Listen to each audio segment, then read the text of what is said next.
Oke, pada video kali ini kita akan bahas materi tentang gerak harmonik pada pegas. Nah, jadi kita nanti akan mengetahui rumus-rumus yang akan berlaku pada gerak harmonik pada pegas, yaitu cara mencari periode, frekuensi, dan juga mencari nilai omeganya ya. Nah, sekarang pada pegas kita lihat dulu seperti ini. Ini ada pegas digantung seperti ini. Oke. Nah, pada peristiwa ini pegas belum ada bebannya ya. Saya bikin di sini ini peristiwa A di mana pegas belum ada beban.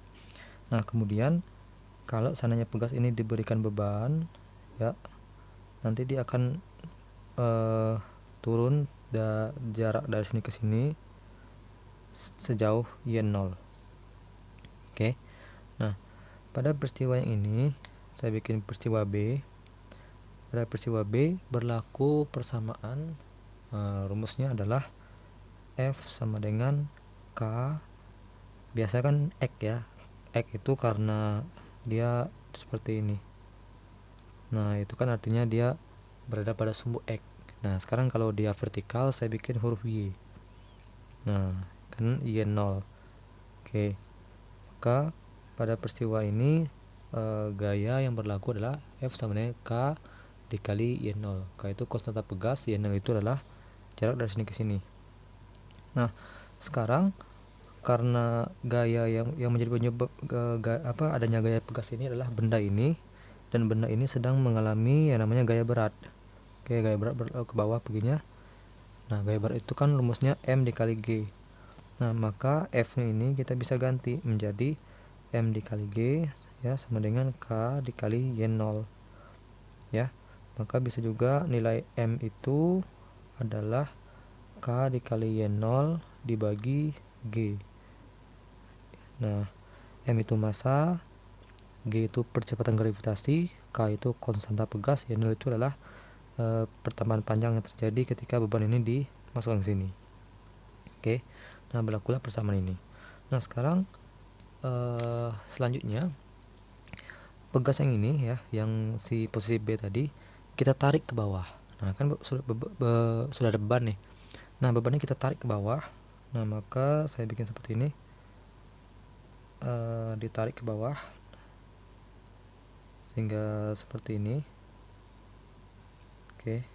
Nah, kan tadi kan di sini nih, anggaplah tadi di sini ya. Saya tarik ke bawah sejauh Y ya. Jadi saya tarik ke bawah sejauh Y, maka beban ini dia akan bergerak bolak-balik. Nah, bergerak bolak-balik inilah disebut dengan gerak harmonik sederhana. Nanti benda ini kan dia akan bergerak dari sini terus kembali ke sini gitu ya, atas bawah atas bawah atas bawah. Nah, dan ini kebetulan nih jaraknya pasti sama ini ya, dari titik pusatnya kita anggap ini titik pusatnya. Nah, ini setinggi Y nih ya. Nah, ini disebut dengan simpangan ya, simpangan terjauhnya. Oke. Kalau di getaran itu biasa dibikin huruf A, amplitudo ya. Nah, amplitudo ini disebut dengan simpangan terjauhnya. Oke. Simpangan itu maksudnya jarak dari titik pusat nih, ini kan titik pusat gerakannya ya.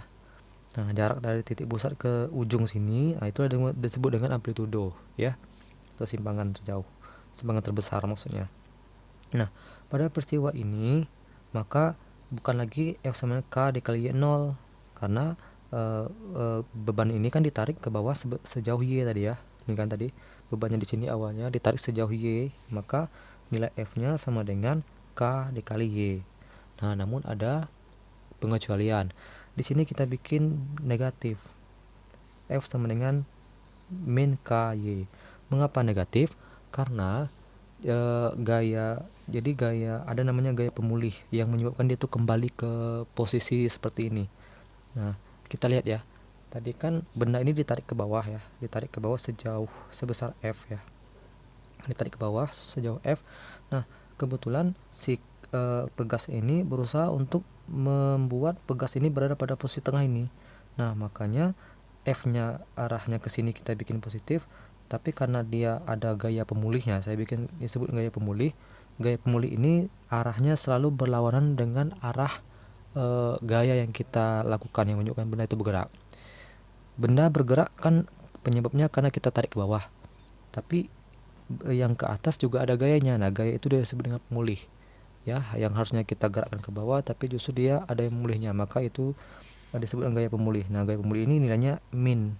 Nah, gaya pemulih itu adalah K dikali Y. Nah, maka F sama dengan K dikali Y. Nah, cuman karena tadi kita tarik ke bawah ya, F itu kan rumusnya gaya massa dikali percepatan. Nah, maka kita bisa ganti massa dikali percepatan sama dengan min K dikali Y, ya. Nah, pada video sebelumnya saya sudah jelaskan bahwasanya untuk percepatan gerak harmonik itu kan nilai A-nya sama dengan min omega kuadrat dikali Y. Kalau kalian belum melihat video sebelumnya, silahkan lihat dulu. Bahwasanya percepatan gerak harmonik itu kan rumusnya min omega kuadrat dikali Y. Maka A-nya bisa kita ganti menjadi